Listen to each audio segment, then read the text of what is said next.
A pocos metros de la estación de Atocha, cruzando el paseo de la Santa Isabel, podemos ver un soberbio edificio clásico, con planta de templo griego. Es el actual Museo Nacional de Antropología, construido por el arquitecto Francisco de Cubas, marqués de Cubas, en 1875.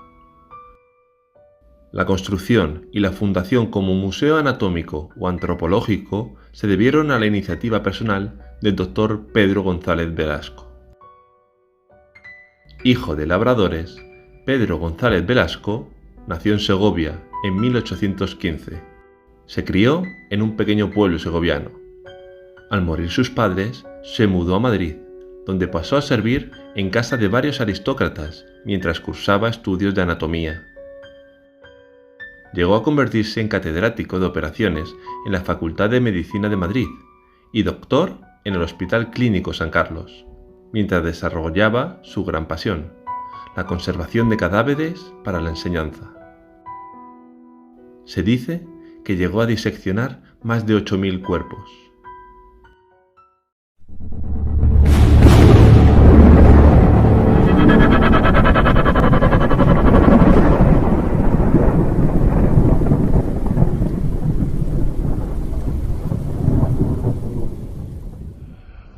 Velasco gozaba de gran fama y prestigio como cirujano, siendo considerado uno de los mejores en la España de la época.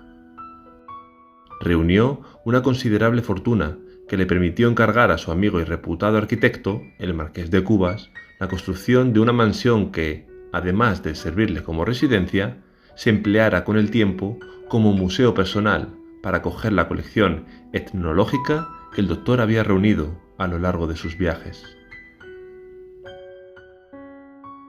Una sorprendente historia tiene como protagonista al doctor Velasco, que vivió junto con su familia en este imponente edificio.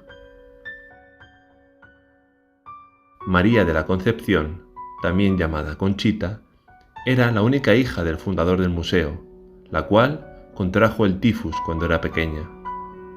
Con 15 años de vida no lograba mejorar su salud, a pesar de los tratamientos médicos que le dispensaron. El doctor decidió administrarle un purgante, pero este remedio, en lugar de fortalecerla, le provocó una hemorragia interna que acabó con su vida.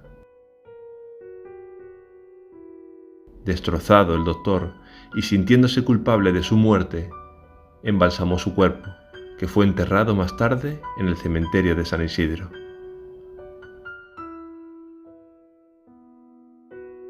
Nunca llegó a superar su pérdida, lo que lo llevó a llenar la casa de retratos de su hija. La leyenda cuenta que incluso llegó a exhumar sus restos. Tras obtener las pertinentes autorizaciones, el doctor Velasco procedió personalmente a la exhumación del cuerpo de su hija. Cuentan los testigos que el proceso de embalsamado fue tan escrupuloso que, 11 años después del entierro, el cadáver permanecía intacto, incluso con sus miembros flexibles. Abrazándola con toda felicidad, decidió no separarse nunca de ella. Tomó el cuerpo y lo llevó hasta su casa, a pesar de la firme oposición de su mujer. Velasco, ya lejos de cualquier atisbo de cordura, decidió que no volvería a separarse de su hija y que ésta le acompañaría el resto de su vida, aunque fuera en ese estado, como una momia. Finalmente, el cuerpo fue colocado en un cuarto del museo, envuelto en un sudario, permaneciendo así todo un verano para que los líquidos se evaporasen y el cadáver se momificara. Era tal la obsesión del doctor Velasco por su hija que peinó, maquilló y ordenó que la vistieran a la moda y que la colocaran en una vitrina en la capilla destinada a acogerla. Cuentan las crónicas de entonces que el doctor Velasco hablaba con ella, la sentaba en la mesa y hasta la llevaba a pasear por el Parque del Retiro. Incluso se dice que fue visto con el antiguo novio de la niña, el también doctor Núñez Sedeño, subiendo por la noche a un carruaje con el cuerpo de una mujer inerte, vestida de novia.